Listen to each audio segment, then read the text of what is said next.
Fala magos e magas, eu sou o Dan, sejam bem-vindos a Nishounen. Hoje, finalmente seguindo com os vídeos de Black Clover aqui no canal, dessa vez a gente vai falar sobre toda a história do Asta, do começo ao fim, toda a sua jornada, desde o momento em que ele nasceu, bem antes dele ser deixado em Agi. Então eu já conto muito com o seu apoio pra deixar o likezão, se eu gostei é super importante e super vai ajudar o canal. Eu também conto muito com você pra se inscrever se ainda for novo por aqui. E agora sim, sem mais delongas, bora pro vídeo. Galera, então, o Asta é um garoto que ficou conhecido em todo mundo de Black Clover por ter nascido sem mana e em um momento apresentar um poder que era capaz de destruir completamente a mana dos seus adversários. Mas ele foi por muito tempo subestimado e desacreditado por não possuir poder mágico, e tudo isso desde o momento que ele nasceu. Asta é filho de uma maga chamada Lista. Ela possuía uma espécie de magia de inventário, uma magia de armazenamento, onde ela poderia armazenar qualquer coisa que não tivesse mana, um item ou algo assim, dentro de um outro recipiente também sem mana. Isso podia ser feito independente do tamanho dos objetos. Ela poderia colocar algo gigantesco em uma pequena caixinha. Tudo isso graças ao seu poder mágico. Porém, este não era o único poder mágico de Lista. Na verdade, ela mesmo não considerava isso poder, mas sim uma maldição. Ela também tinha a habilidade de absorver mana e vitalidade. Ou seja, caso uma pessoa ou qualquer ser vivo se aproximasse de Lista, ela teria sua mana absorvida. E caso essa pessoa não tivesse mana, ela teria a sua própria vitalidade completamente absorvida pelos poderes de Lista, ou seja, essa pessoa instantaneamente ficaria bem fraca, até mesmo em alguns casos a chegar ao ponto de perder a sua consciência ou até mesmo a sua vida. A gente viu inclusive que uma cobra no próprio anime se aproximou de Lista e então acabou tendo a sua vitalidade absorvida e então ficou inconsciente. Lista então, sabendo disso, precisou se afastar de todo mundo. Ela não poderia viver com ninguém, afinal sabia que acabaria fazendo mal a essa pessoa graças aos seus poderes. Acontece que em algum momento, seja antes ou depois de ter conseguido este poder, essa maldição, Lista acabou tendo um filho. Este era Asta, e ela sabia que não podia ficar ao lado dele, e então, relutante, ela não queria abandonar o seu filho. Ela precisou deixar Asta para que ele realmente pudesse viver bem. E então ela o deixou na igreja de Agi, onde a gente sabe que a história de Asta realmente começou. Porém, vale ressaltar que quando Lista conheceu o Lieb, o demônio da antimagia, que não possuía a vitalidade dos humanos e também não possuía mana, e ela pôde viver junto a ele, ela não só tratava o Lieb como seu próprio filho, como também quando chegou no momento onde quase o perdeu, ela pensou muito no Asta e pensou em como doeu naquele dia ter que deixar o seu filho, como ela nunca queria deixar que aquilo se repetisse novamente, e ela protegeu Lieb até o final justamente por isso, pelo seu amor pelo Asta. Acontece que ela não pôde viver ao lado dele e não pôde acompanhar o seu crescimento. Lista então aparentemente perdeu a sua vida e Asta nunca teve a oportunidade de realmente conhecer a sua mãe. Enquanto isso, como a gente sabe, no mesmo dia em que o Asta foi deixado naquela igreja, um outro garoto também havia sido deixado ali. Este era Yuno, o príncipe do reino de Spades, e tudo isso porque um grande ataque estava acontecendo em seu reino. E então, naquele mesmo dia, em uma fatídica noite, o padre Orselfai começou a ouvir o choro de duas crianças. Ele então saía da igreja para ver o que realmente estava acontecendo ali, e então encontra os dois garotos que haviam sido deixados naquele lugar. Naquele momento, a igreja de Agi acabou se tornando também um orfanato, e a partir daí, Asta e Yuno foram criados pelo padre Orselfai e também a irmã Lily, que pouco tempo depois aparentemente havia se juntado a eles. Asta e Yuno então sempre admiraram a magia, afinal eles viviam em um mundo de magia, e o Yuno realmente sempre demonstrou muito talento. Ele sempre teve um grande poder mágico, enquanto Asta não conseguia utilizar nenhum poder. Acontece que um dia, a irmã Lily resolveu contar a maior história do reino de Clover, uma história de 500 anos atrás, onde um gigantesco demônio tentava destruir todo o reino, e um único mago, o príncipe daquele reino, tentou o parar, tentou o vencer. Ele então, com seu lendário grimório do trevo de 4 folhas, teve poder o suficiente para derrotar aquele demônio, e assim ele recebeu o título de Rei Mago,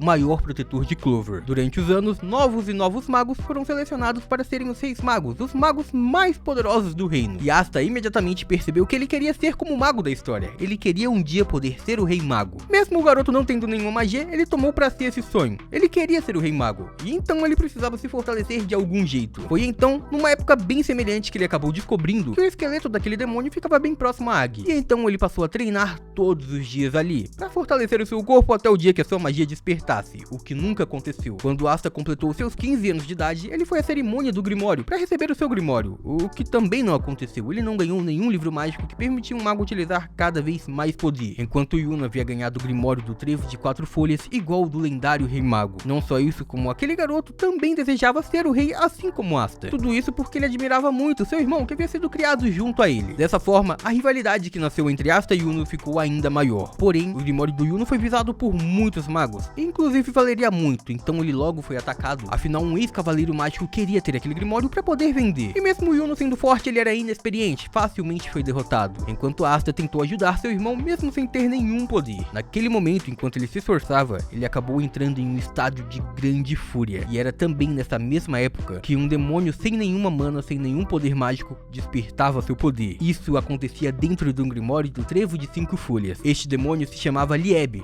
Ele foi o demônio que foi criado pela mãe de Asta. E então, para o proteger, ela utilizou a sua magia para o selar dentro do Grimório. Ela viu armazenado dentro do Grimório que não tinha mana, pelo Lieb também não ter poder mágico. E então, muitos anos depois, aquele demônio realmente ganhou um poder. E por estar dentro daquele Grimório, este livro mágico precisava de um usuário. E então encontrou o único que poderia utilizar o poder de um demônio sem mana. Este era Asta, o garoto que também não tinha nenhuma magia. Dessa forma, ele acabou ganhando os poderes de anti-magia. Os poderes que na verdade pertenciam ao demônio Lieb, e junto a estes poderes, ele também recebeu sua primeira espada de anti-magia. Assim, Asta foi capaz de salvar o Yuno, e ele ganhou os poderes que poderiam ajudar a realizar o seu sonho. A partir daí, então, ele fez o exame de seleção, e junto a Yuno se tornou um cavaleiro mágico. Asta foi para o Esquadrão dos Touros Negros, enquanto Yuno foi para o Alvorecer Dourado. Dessa forma, então, eles começaram a buscar cada vez mais se tornar mais fortes, até o dia que poderiam realizar os seus sonhos. Dentre essas missões, Asta e Yuno conseguiram mais poderes. O garoto da anti-magia conseguiu uma nova espada, enquanto Yuno conseguiu o espírito elemental do vento, Abel. O que os dois só não imaginavam era que o seu destino estava ligado a muito mais. Afinal, aquele livro mágico de Asta pertencia a um elfo no passado, há 500 anos atrás, ao elfo que havia se tornado o demônio que atacou o reino de Clover. E tudo isso porque, na verdade, ele havia sido manipulado por um outro demônio, um demônio que estava há 500 anos atrás tentando se manifestar e agora fazia o mesmo novamente. Dessa forma, ele forçou a reencarnação de vários elfos e fizeram com que eles atacassem o reino de Clover. Assim, então, Asta acabou descobrindo a verdadeira história de 500 anos atrás, conhecendo o usuário original do seu Grimório e também o primeiro rei mago que o inspirou em sua jornada. Acontece que não parava por ali. Também foi naquele dia que o Asta recebeu a confirmação. Em seu Grimório, no Trevo de 5 folhas, residia um demônio. Asta anteriormente já tinha se encontrado com ele, mas não manteve memórias do que havia acontecido, mas agora isso foi dito por um outro demônio, Zegruth, que não fazia ideia de qual demônio residia no Grimório do Asta. Acontece que após a vitória, todo o reino de Clover também soube que o garoto realmente tinha um poder demoníaco, e a partir daí então, Asta foi salvo pelo Rei Mago no objetivo de vencer os verdadeiros demônios, o que o levou para o reino de Hurt, onde conheceu a rainha Loropédica, que o contou sobre a Tríade, 3 magos que tomaram todo o reino de Spades e conseguiram poderes demoníacos. 2 deles inclusive possuíam poderes dos Lordes Demônios, dos 3 líderes do submundo, e Asta então os tomava como rival. Mesmo assim, ao enfrentar Dante, ele percebeu que não era forte o suficiente para o vencer, mesmo depois de ter passado por um treinamento intenso de 6 meses para se fortalecer justamente para enfrentar aquele demônio. Então, na busca de mais poder, Asta decidiu se comunicar com o demônio que vivia no seu Grimório e pedir mais força. Foi então a primeira vez que ele realmente falou com o Lieb. E então, após isso, o Asta havia percebido que precisava de mais poder, muito mais poder. Aí surge Knight na história, o vice-capitão dos touros, e ele então diz pra Asta que pode o treinar, um treinamento que fará ele dominar totalmente o poder de Lieb. É então com esse intenso treinamento que Asta convoca Lieb, o demônio da anti-magia, e o Asta pessoalmente o conhece pela primeira vez. Agora estavam os dois em sua forma física. Asta e Lieb então tinham que se enfrentar, e o que vencesse teria todo o poder pra si. Acontece que Asta venceu e ele decidiu ser amigo de Lieb. Ele decidiu que os dois deveriam compartilhar o seu poder e a sua força. Eles só não imaginavam que o seu laço era muito maior. Afinal, como eu citei, Lieb foi colocado dentro do Grimório do Trevo de 5 folhas pela mãe de Asta, por Lista. E tudo isso no dia que ela perdeu a sua vida para o proteger. O que eu não havia mencionado é que ela havia perdido a sua vida enfrentando o demônio Lúcifero, aquele que Knight teme como um dos maiores possíveis maus pro mundo e que Asta estava lutando para tentar impedir o seu retorno. O demônio da anti-magia Lieb queria controlar Asta para poder vingar Lista, a mãe do seu receptáculo, e ele nem mesmo fazia ideia disso. Da mesma forma como Asta estava lutando contra aquele que tirou a vida de sua mãe. Mesmo assim, o garoto da anti-magia nunca descobriu a verdade, diferente de Lieb, que já sabe que Asta é filho de Lista, não só isso também, como sabe que os dois são extremamente parecidos. Assim então, Asta segue a sua jornada, enfrentando qualquer adversário em busca dos seus sonhos e principalmente em busca de proteger todas as pessoas importantes para ele, até o dia que finalmente ele poderia se tornar o Rei Mago do Reino de de Clover. E essa é toda a história do Asta contada no mangá até agora, de uma forma mais resumida, focado nos principais acontecimentos sentimentais relacionados ao garoto. Se vocês quiserem ver o resumo da história completa de outro personagem, é só comentar aí embaixo também, fechou? E por hoje é isso, muito obrigado por terem assistido até aqui, eu espero muito de coração que todo mundo tenha curtido, eu vejo vocês no próximo vídeo, até lá, um grande abraço e tchau!